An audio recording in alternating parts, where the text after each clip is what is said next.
common problem in our country, and the gold standard treatment to decrease the neuromorbidity is therapeutic hypothermia. But there are certain indications of it. We have to choose the right patient, and there should be certain protocols in place. So, for this talk, I would like to invite our speaker, Dr. Kumar Ankur. So, let me introduce Dr. Kumar Ankur. He is the director of neurology at BLK Max Hospital, and he has done his DNB from Gangaram Hospital in neurology. He is a wonderful teacher. He is my senior, and we would like to listen to him, who makes everything so simple and comprehensive. So, welcome, Dr. Ankur, and we would like that you can share your screen, please. Thank you, Anup. Sorry, for a few seconds I could not hear you. I'm so sorry for that. So let me share this screen first.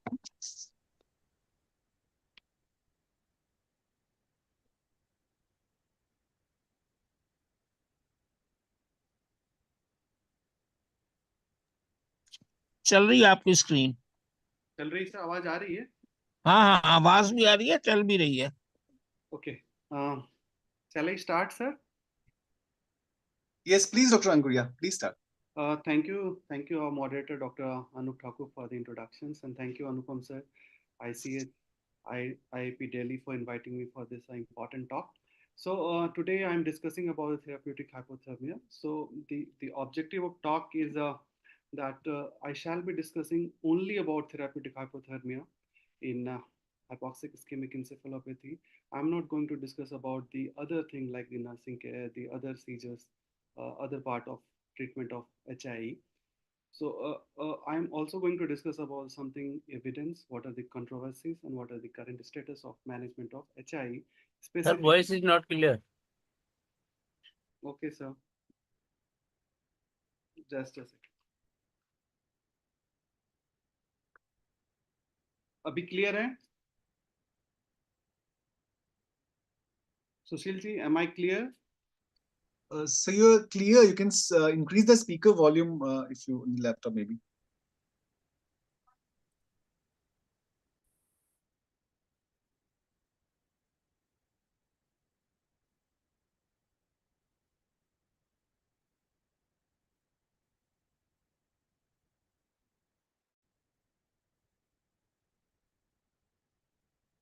अभी जा रही है आवाज मेरी? हाँ sir, very Yes, sir, clear. fine. Yeah. हाँ, it's clear. Yes, Yes, sir, shall it's I fine now. continue? Yeah. Okay. So if you look at the prevalence of hypoxic ischemic encephalopathy, the incidence in the low middle income country, and so I'm talking about the India, it ranges from 1.5 to 20.3 per thousand live births, with a case fatality rate of 19.2%. This incidence is almost 10 to 15 times higher as compared to high income countries. And out of all these infants, about 45% of neonates with encephalopathy died or developed moderate to severe neurodevelopmental disability at 1 to 3.5 years of age. However, those infants who received some treatment related to therapeutic hypothermia, out of all those, 40 to 55% of these infants, they also suffer substantial neurological disability in the future, or they might die. That means the burden is too much, and it is one of the commonest reason of mortality in under 5 years. So there is some role of therapeutic hypothermia for management of moderate to severe hypoxic encephalopathy. So before going into the details of that, so let's discuss about the pathophysiology of HIE.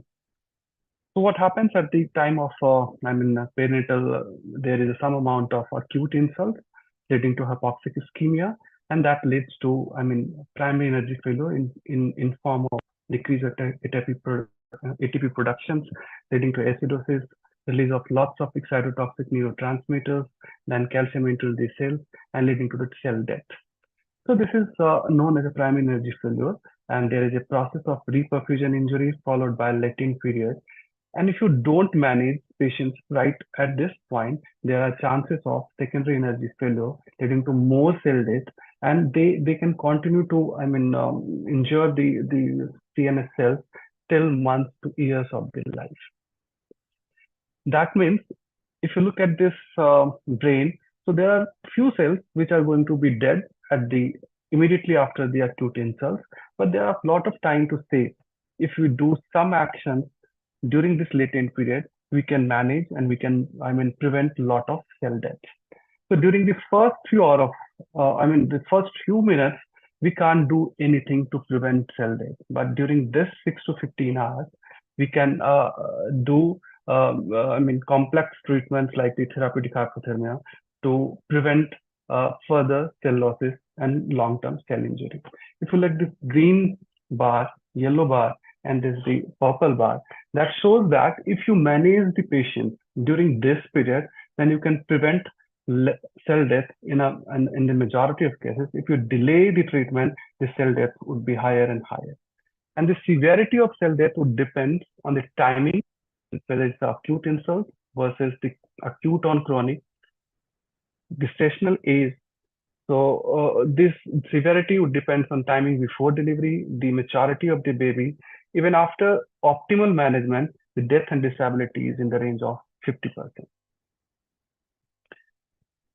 I mean, there are a lot of mechanisms, but if you want drugs, you want interventions, we should act at different level for an optimal management to have a good outcome. And probably therapeutic hypothermia is one of the interventions which would act at different level to prevent the further cell death and ultimately improving the neurodevelopmental outcome. So the initial data came from most of the high-income countries where the hypothermia was tried in randomized controlled trial. These are the the major randomized controlled trial known as a CoolCap trial, an ICSD trial, TOBI trial, European trial, and ICE trial. If you look at this this chart, it's showing that infant who received hypothermia for HI, specifically moderate to severe HI, and these group of infants were 35 years or more, the death or disability at 18 to 24 months were lesser as compared to infants those who received normal care. However, out of all these trials, the NICSD, the European trial, and the ICE trial have shown a major outcome. The data or the odds ratio were statistically efficient for part of treatment. Then these groups were analyzed for cerebral palsy at 18 to 24 months. The same CoolCap, NICSD, TOBI, European, and NICE trial, they found that hypothermia prevented the CP at 18 to 24 months of age, specifically more in the group of TOBI trials and the European trial. So that means the hypothermia not only prevent mortality, but also cerebral palsy at 18 to 24 months of age. If you compare the old data compared to the recent data, they found that the data compiled during the 2005, they found that the death or disability were lesser in the range of 44%, compared to new data also shows that the mortality were more or less as compared to the previous data. Even the severe HI were less, and the death or disability were less. The MDI and PDI outcome were better in the infants, those who received outcome. However, the older data as compared to newer data, the prevalence of CP remained same, that is around 19%. Does this neuroprotection persist to childhood in high-income group? That is the most important question. So when the CoolCap trial were followed, the infants were followed up to 6 to 7 years of age, and they were followed by some questionnaire based. They found that 46% of surviving children were assessed where VFM chart. They found that disability status at 18 months was associated with these. Similarly, the NICSD data, which were followed up to 6 to 7 years of age, when they look for primary outcome like death or IQ less than 70, what they found, the infants, those who were in the group of hypothermia, the death or disability were lesser as compared to control group, and the adjusted RR were 0.78. Similarly, the TOBI outcome, where the long-term outcome were followed up to 4 to 6 years, where the primary outcome were IQ more than or equal to 85, In fact, those who were falling under the hypothermia group, they found that the IQ were more in the hypothermia group, that is more than 85. The overall percentage was 52% compared to control group, and the RR value was 1.31. That means the long-term outcome, even at 4 to 6 years, were better those patients who received hypothermia for moderate to severe encephalopathy. Something about the safety. So overall, most of the data coming from the NICST, TOBI, CoolGel, and PCM, that is phase contrast material they were used in the CMC velos and other areas. They also found they were generally safe, and the complications were not that severe. They had low platelet, mild to moderate DIC, PPHN, arrhythmia, sepsis. If these infants were treated under a close monitoring level 3 NICU, where the cardiac and BP monitoring, cardiovascular and blood, invasive BP monitoring were done, if they have the facility of blood bank, if they have facility of the imaging to do ultrasound, MRI or MRSA, and if they have facility of neurodevelopmental, to look for neurodevelopmental outcome at 4 to 6 years of age, you can continue using therapeutic hypothermia for moderate to severe encephalopathy in a group of infants, those who are 35 weeks and more. They are pretty safe. If you look this meta-analysis, so what they have found that the number needed to treat is 7 with a narrow confidence interval between 5 to 10. That means if you treat 7 patients with hypotherapeutic hypothermia, that means you can prevent 1 death and disability. So therapeutic hypothermia remains the most evidence-based therapy for hypoxic ischemic encephalopathy. So that is why the American Academy of Pediatrics and recently National Neurology Forum of Expert Committee in year 2021, they have recommended that if the patients fulfill all of the following criteria, then they can be considered for therapeutic hypothermia. What are these considered? The clinical considerations. There should be a history of perinatal insult. There should be a convincing history of ischemic brain injury during the delivery. Obviously, this is a subjective criteria. Gestational age should be 35 weeks or more. Age at timing of pulling should be within first 6 hours of birth. Apgar score less than 5 at 10 minutes after birth. And resuscitation effort, like if the baby required 10 minutes of positive pressure ventilation after birth. Cord blood samples or the samples which should be done within 60 minutes of age, it should show pH of less than 7 and base deficits of more than 16. And while doing neurological examination, they should fall under moderate to severe encephalopathy while doing SARNAS and SARNAS staging. In about something about the seizures, the presence of seizures is not required to start the treatment. These all criteria has been suggested by the NNF 2021 to start the therapeutic hypothermia in an infant 35 weeks and more. In criteria, if the patient is falling under severe IGR with a normal EEV, inability to cool by 6 hours, chromosomal abnormalities, systemic infections, coagulopathy, need for major surgery during the first 3 days, severely ill and moribund, especially severe PPHN, in that case, we should not offer therapeutic hypothermia. When we have decided to start the therapeutic hypothermia, these are the checklist. We should prepare our equipment. We should start treatment within 6 hours. Rewarming is that rewarming phase should be not more than 0.5 degrees per hour to avoid rapid cooling, rapid rewarming. And the 0.5 degrees. There are various types for the equipment. So servo control versus non-servo studies. 12 studies are based on non-servo control, and they are low-tech instruments, and the all studies are based on they are high-tech instruments. There are 2 types of instruments, some whole body and some would go and comparing the low-tech. So these 3 trials, 7, it found that the low-tech instruments are quite good. We use moderate to severe encephalopathy, they can decrease the death rate in the range of 40%. Reduction in neurological morbidity in the range of almost 60%. And decrease in Ankur, mortality. sorry to interrupt you. Your voice is cracking in between. Miss हो जाती है. My suggestion would be that if you can switch off your camera, it may help in the audio being more clear. Okay, sir. Let me try.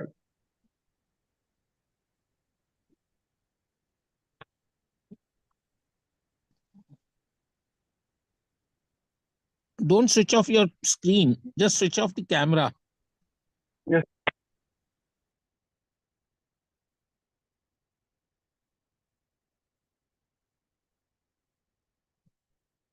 Now I am audible, sir? Yes, yes, please. Go ahead. So, similarly, the same, whether the low-tech instruments are really very helpful or not, the NNF's India expert committee have also looked for that, and they found that even these devices are good. I mean, the non-servo control devices are good. They have also found the mortality rate decrease in the range of almost 46%, and that was statistically significant with a narrow confidence interval. So what they have suggested that all devices are good, whether we are using the servo control or non-servo control. However, we should prefer about mainly the servo control. If you're using non-servo control devices, you should, monitor the kid more frequently.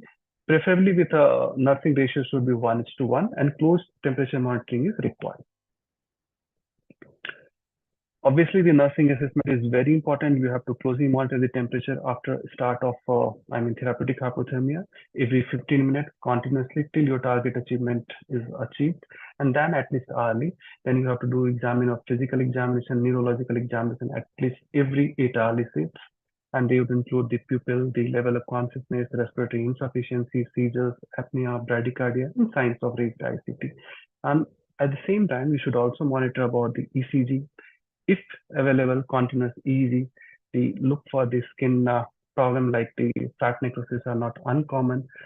Monitor blood sugar, ABG, KFT at frequent interval. And if you have the facility of focus ultrasound and do ultrasound frequently, look for the fluid assessment as well as the brain. If your patient is already intubated, don't stop the humidity because sometimes we feel that the humidity can increase the temperature. So we should not stop the humidifier, because if you are stopping humidifier, they can lead to the chances of having developing ventilator-associated pneumonia is high.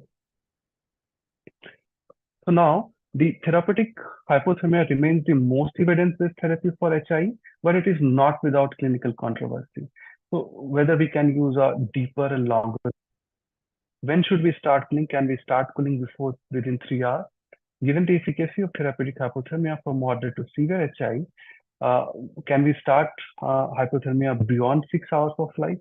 Can we continue hypothermia specifically in an infant, those who are falling under the mild HI? Can we start in preterm? And what are the outcomes of infant, those who are born at low middle income country compared to the high income country? So we'll discuss one by one. The first question is that, can greater neuroprotection be achieved with deeper and longer cooling?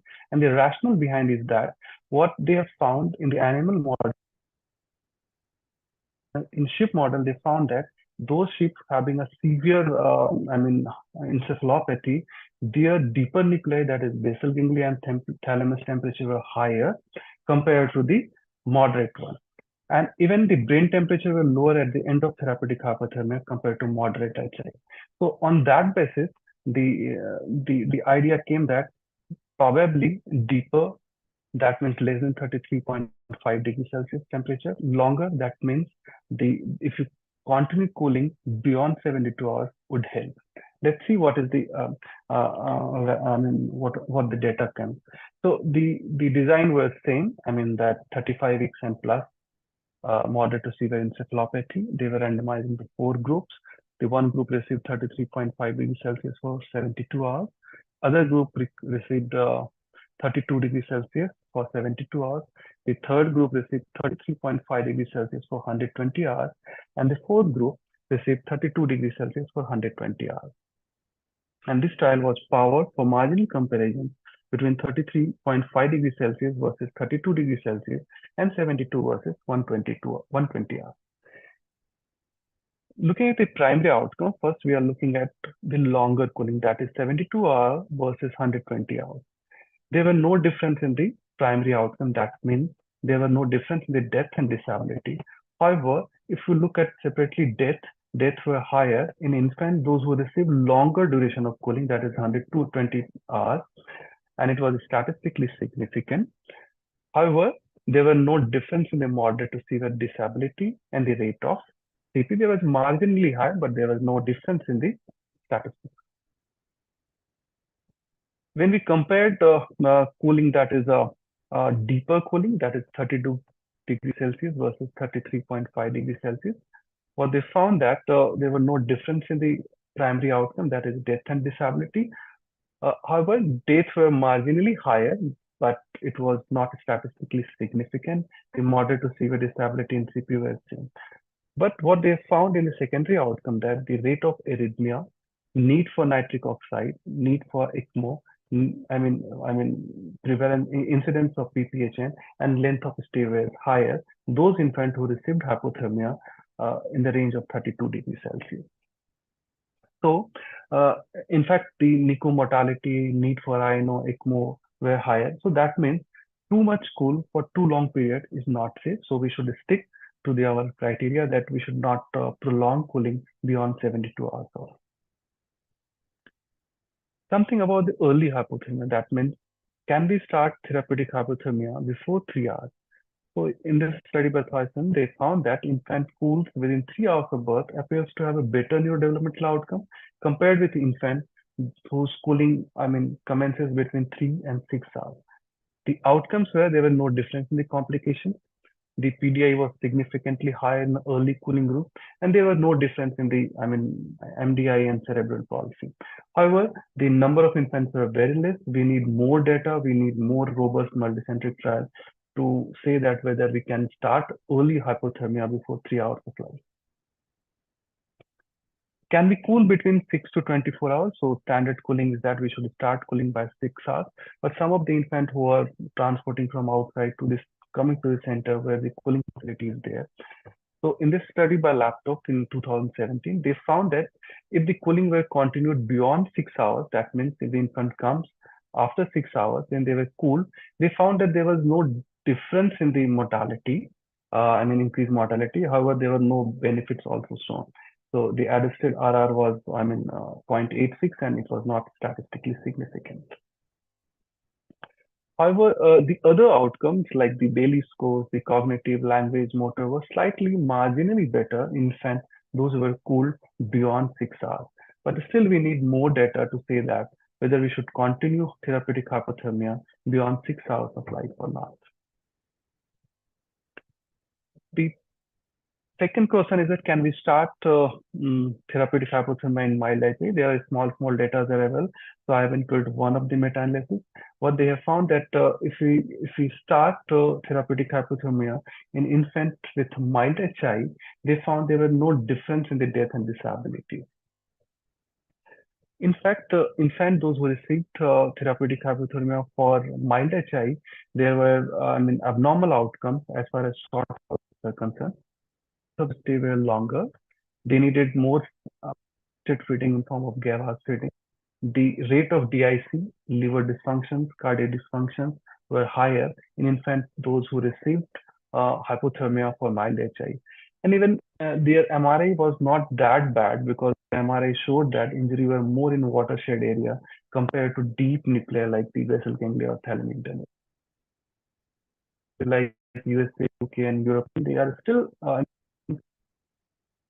for mild HI, but they have not published any long-term data as far as 5-year data is concerned.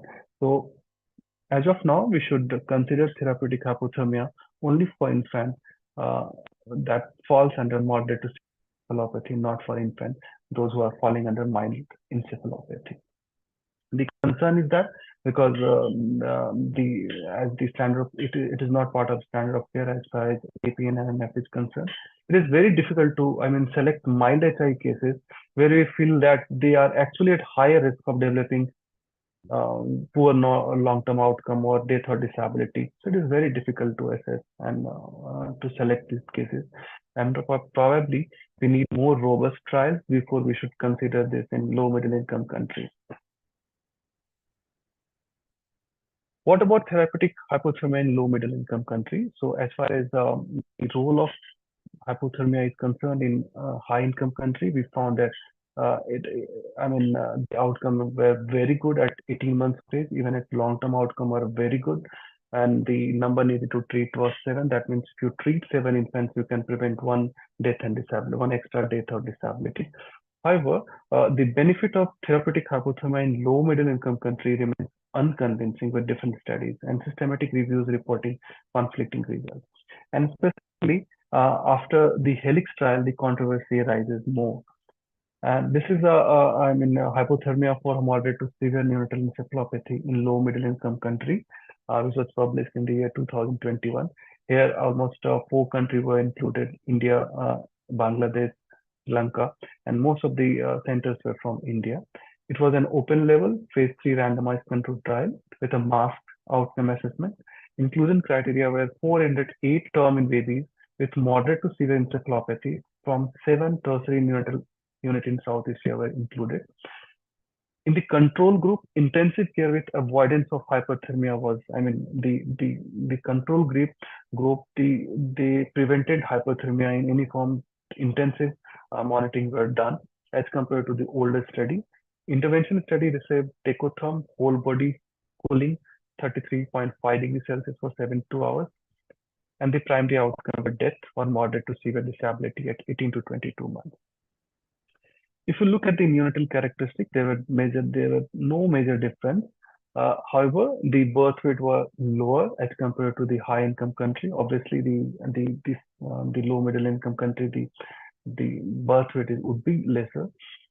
The COD pH were similar, the Apgar were similar, but what they found that the seizure at admission was higher in both groups. Almost 74% infants had seizures in both the group, both that is hypothermia group and usual care group.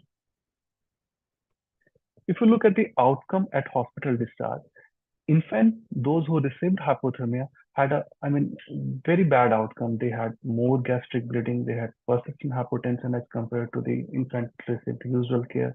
The rate of pulmonary hemorrhage, prolonged blood coagulation, severe thrombocytopenia was higher in hypothermia group. And the worst part that the death before discharge were higher as compared to infants in the usual care. That is 36% in hypothermia group versus 24%. That created more controversies, specifically in low middle income countries. When they looked at outcome at 18 to 22 months of age, so the primary outcome, there were no major difference. Statistically not significant when they included death or moderate disability. However, if you were looking for deaths until 18 months, still they were higher. That means the deaths persisted, beyond neonatal period to up to 18 months. That is 42% in hypothermia group compared to usual care where the deaths were 31%.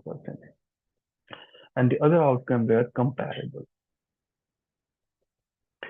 So the previous studies, when they looked for MRI spectroscopy, they found that there was a difference in the MRI spectroscopy and the level of the NA, N-acetyl acetate, or the lactate NA ratio were different in encephalopathy group, those who received therapeutic hypothermia.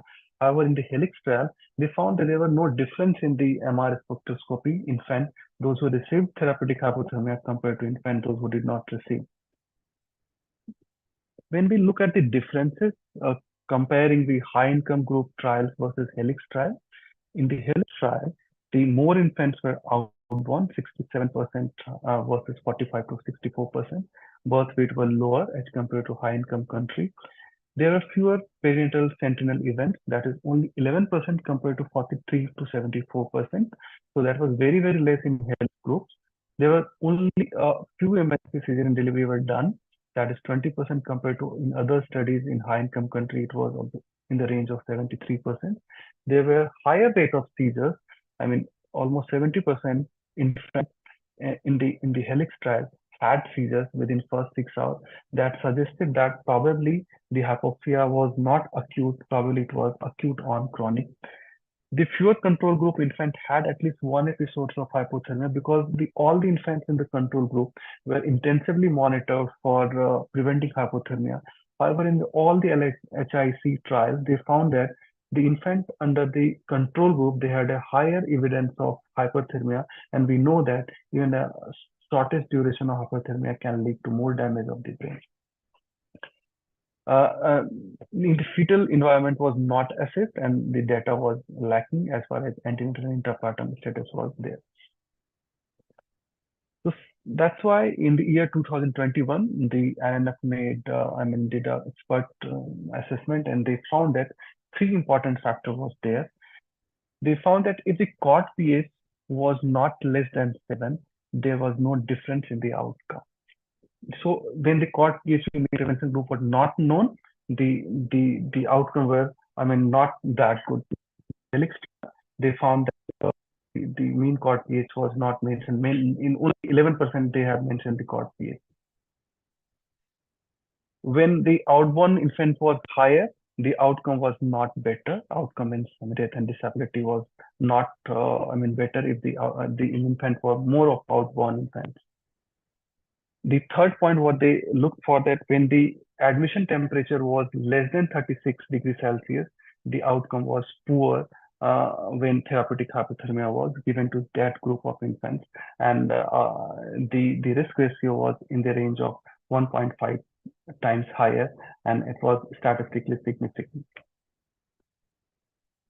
The last point, what they found, that the severity of HI and death, the proportion of severe HI was in a group where they found that more infants were falling under severe HI. The proportion who died before discharge are higher in infants those who having severe HI. So they concluded that why mortality was high, probably the ICUs or the NICU was not well equipped. The infants were of lower size, low birth weight.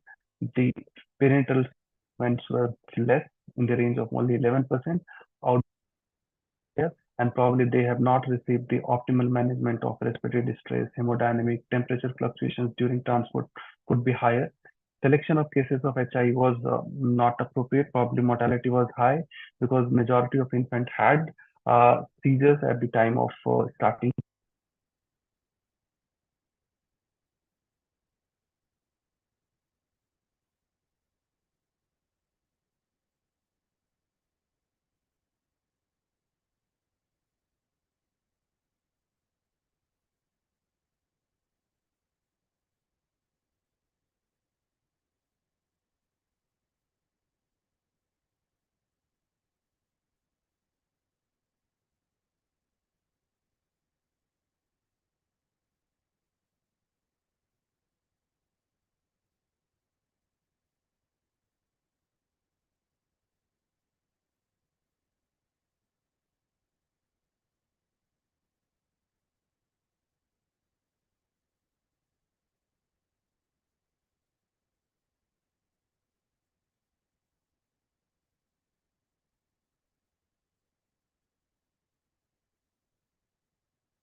Hello.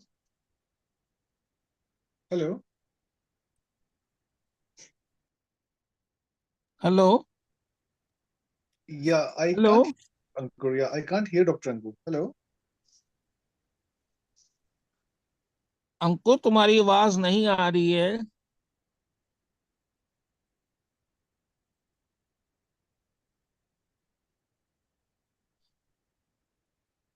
Hello. Hello.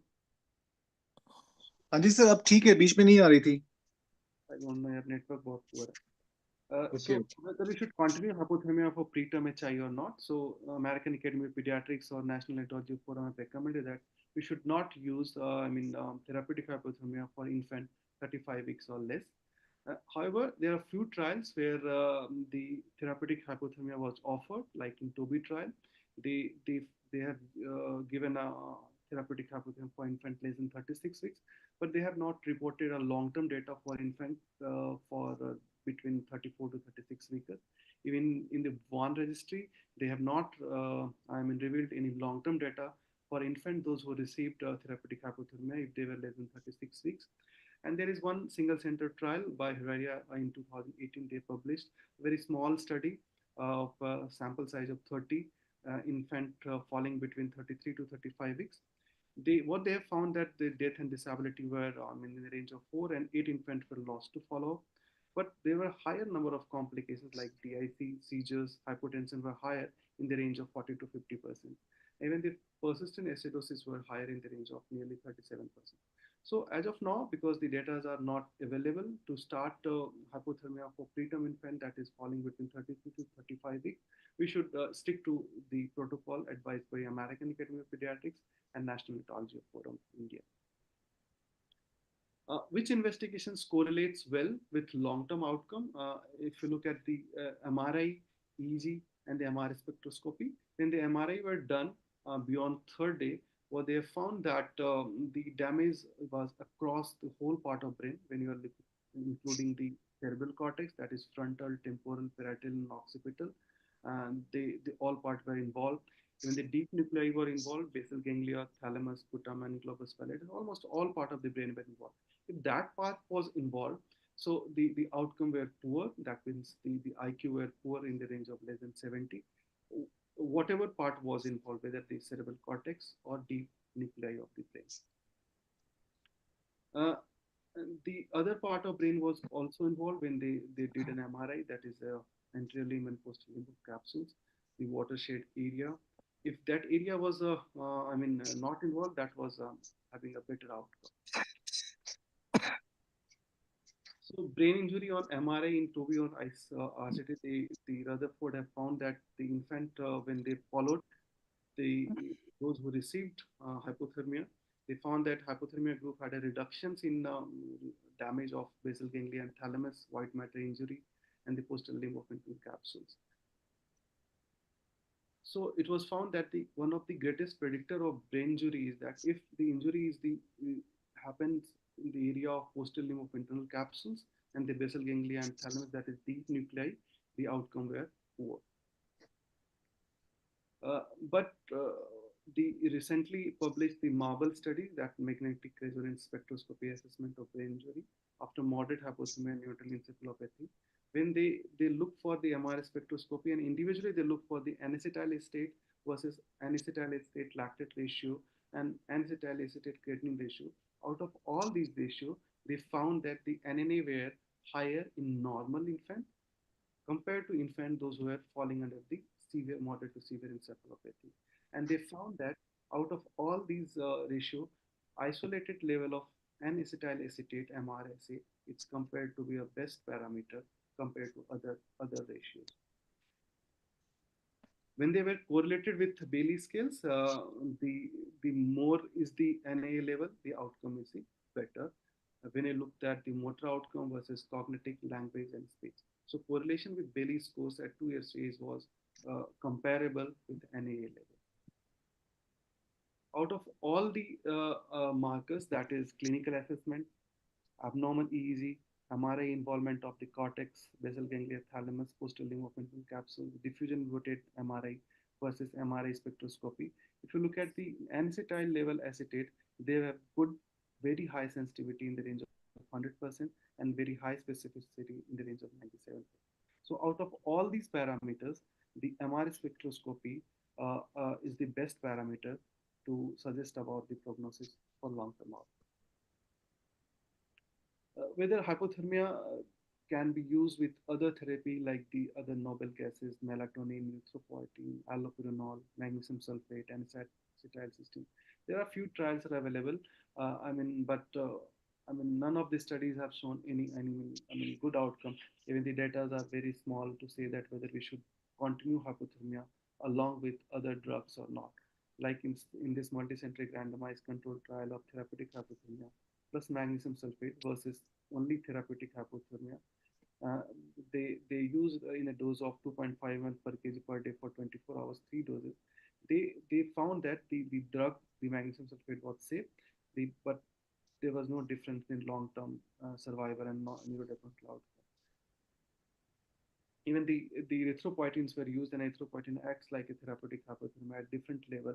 Uh, so when the therapeutic hypothermia was used along with erythropoietin, and they found that at 12 months of age there was no difference in the outcome in this NEAT-OS studies, and even other trials of also found that the the combinations of therapeutic hypothermia along with erythropoietin have not shown any better outcome compared to only therapeutic hypothermia. So just to conclude this, so we can say that therapeutic hypothermia, when we use at 33 degrees Celsius, 33.5 degrees Celsius for 72 hours, it's safe and effective for moderate to severe HI for infant 35 weeks or more. There should be both subjective and as well as objective criteria. Both are important to start the treatment. We should prefer servo-controlled therapeutic hypothermia machine compared to non-servo control. If you don't have the facility, then we can start. Avoid too deep, too long therapeutic hypothermia. Avoid therapeutic hypothermia in preterm infants beyond 6 hours. Avoid sedations or any therapy along with therapeutic hypothermia like erythropoietin. Prognosis is important because we have to tell the patients, parents, right after starting the treatment. So we should do MRI brain beyond 3 days of age, and if possible, we should do MRSA NAA level, anesthetic state level, because this is the best prognostic marker. However, when you're going to start this therapy, you should have the facility of level 3 NICU, where you can able to monitor the cardiac intensive, invasive BP monitoring. You should have the facility of blood imaging, and you should follow this infant at least for 18 months for neurodevelopmental. Then you should consider for using therapeutic hypothermia. Thank you. Thank you, Dr. Ankur. So that was really a very wonderful presentation, and all the evidence had been summed up in a beautiful manner. So there are some messages for the participants. One is that therapeutic hypothermia is beneficial in moderate to severe HI, and the number needed to treat is just 7. So it's something for which the Cochrane has said that no further trials are required in the same population. We should be very selective about the population whom we are going to cool. It should be more than 35 weeks, less than 6 hours of age, and there should be evidence of moderate to severe encephalopathy. The Apgar score should be less than 5, and there should be need for positive pressure ventilation for more than 10 minutes. The pH should be, COD pH is again important, should be less than 7 and base deficit more than 16. So the criteria is well established by our national guidelines, and this is what we are all supposed to follow. Then Dr. Ankur beautifully said about some of the issues related to hypothermia. One was that we should not do cooling below 32 degrees centigrade. So too low is not recommended. We should not prolong hypothermia. So if you see the population beyond 120 hours, there was more complications and the outcomes were bad. So too deep is not recommended. Too long is not recommended. We should not cool preterm babies because the outcomes are again not good in preterm babies. So that message was very clearly given by Dr. Ankur. And again, we should not cool infants who have mild HI. So that again doesn't help. So these are some of the messages very clearly given. Now I would like to take some questions by the participants. So if Dr. Ankur can answer those questions. So there's a question by Dr. Das. He says that, so practically when a center has referred the case for therapeutic hypothermia, how do we explain to them that it might or may not be useful? Like, do we still go ahead and give a trial?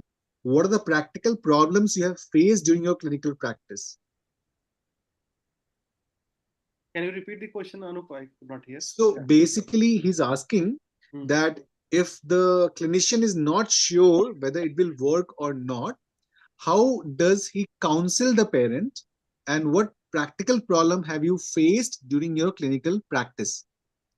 I think generally, if you look at the inborn patients, so inborn patients are, we have, very clear criteria that infants are coming from our hospital, and in that case, you should counsel about that. This is the therapy, and this is the evidence-based therapy, and you should offer. Am I audible? Yes, Yes, you sir. are. Yeah. So you should offer the treatment because this is the best treatment we can offer, as Anup has told that, and there is no further evidence required if the patient is falling under the criteria. And obviously, the number needed to treat. I mean, you will have a better outcome, better long-term outcome, not only at the 18 months of age, but beyond 18 months, like 4 years, 6 years of age. The practical problem, as I told, that most of the time they are safe. You have to intensively monitoring the temperature every 15 minutes, and you should monitor the temperature through the rectal probe. Along with that, the respiratory monitoring, the blood pressure monitoring, the hematological monitoring is required. Initially, we were giving the fresh frozen plasma and the platelets to all the infants. We were giving the sedation to all the infants. But nowadays, we are not, prophylactically giving any fresh frozen plasma or the platelet and the sedations, routinely to the all the infants. We can give, intermittent sedation if they require. You can start feeding as soon as possible. As far as these are the common practical problem, the hematological, respiratory, and the cardiovascular, and most of the time the sepsis rate are not that high, in the range of 5 to 10% only. So these are the common problem. I mean, Okay. So it's the standard treatment that should be told to the parents, and it can have adverse effects that should be also counseled well. And we should say that if this treatment is not giving, the risk of neuromobility is very high, and that should be offered. I think Okay, thank you. So there's if another possible, question. get an MRI beyond 3 days or beyond 7 days once your patient is stable, and if possible, get MRSA because it is not that extra costly. Okay. Okay, sir. So the second question is very important and asked in a very clinical sense. How do you monitor the neurological status during the cooling process? So what scale do you use? How do you see your patient is improving or not, and so on? So there are, generally we do Sarnat, Cernat, or Thompson scoring. Both scorings are good. So whatever your staff is comfortable, you can monitor the infant on that. I mean, that is more important.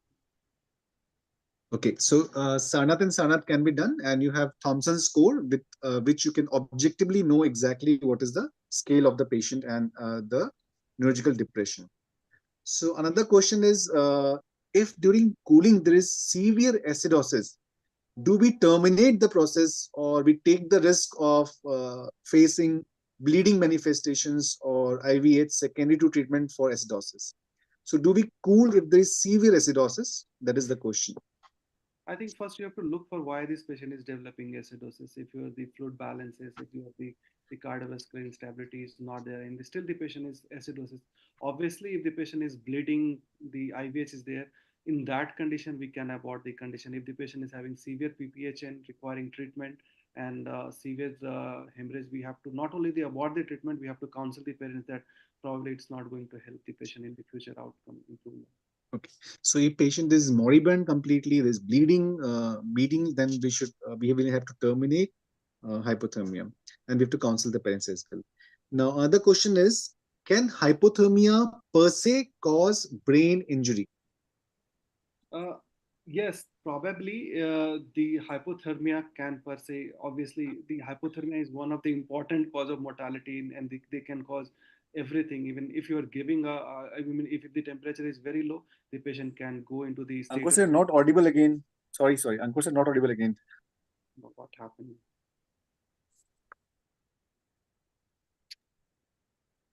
Now audible? Yes, yes. I don't know. I think everything is looking good. I don't know why it's happening. So I'm just switch off my video. What we were discussing? We were discussing about Hypothermia causing yeah. us So injury per hypothermia, se. hypothermia itself can lead to multi-organ dysfunctions, DIC, mortality, late onset sepsis. So hypothermia is itself, one of the most common risk factor for mortality and all sort of morbidity. And if it complicates with, if you're giving, that's why the NNF guidelines and other guidelines have found, if your admission temperature is, I mean, less than 36 degrees Celsius, you should reconsider about starting therapeutic hypothermia in that particular group of patients.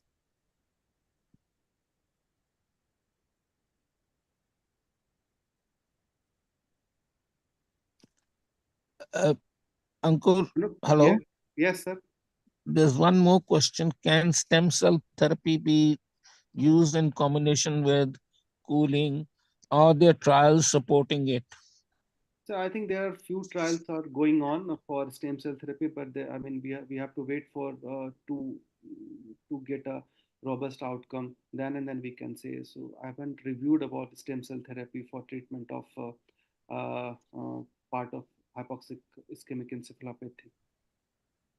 I'll add that you cannot use stem cells in any way, in any condition, except for hematological conditions. And if you have to use them, then it has to go on a trial basis to the ICMR, and then only you can use it. So anybody who's using stem cells in India is doing it illegally. Okay. In lieu of stem cell therapy, so now there are some evidence coming from delayed cord clamping or intact cord resuscitations, and probably if the baby is getting extra placental blood flow, and they would act as like a stem cell therapy probably. Well, we all know that umbilical cord is a very good source of stem cells also. So, we we can perhaps probably use it, for that purpose with delayed cord clamping and all those.